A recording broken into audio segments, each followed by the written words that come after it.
পূর্বে মসজিদের বাহিরে কবর মাজার ছিল। বর্তমানে উক্ত মসজিদটি সংস্কার করার কারণে উক্ত মাজার কবর প্রথম কাতারে নিচে রাখিয়া মসজিদ নির্মাণ করা হইয়াছে। এমন মাজার কেন্দ্রিক মসজিদ সালাত আদায় করা যাবে কি? মসজিদের নিচে যদি কবর থাকে তাহলে ওই মসজিদের সালাত হবে না। আল্লাহ নবী বলেছেন যেখানে কবর আছে ওইখানে নামাজ জায়েজ নয়, হারাম।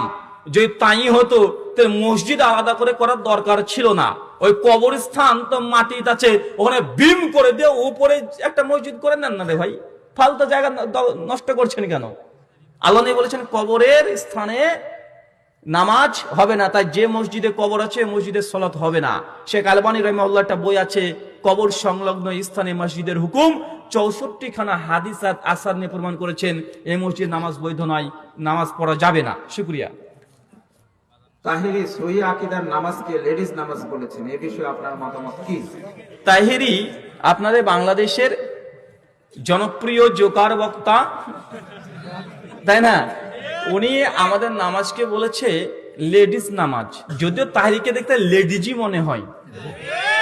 তার উপরে এরকম কিছু অভিযোগ ছিল কয়েক বছর আগে, সে নাকি লিপস্টিকও দেয় এবং তার মোটামুটি চেহারার ভঙ্গিমা অনেকটা লেডিস লেডিস ভাব। তার জন্য তিনি যদি লেডিস বলেন এখানে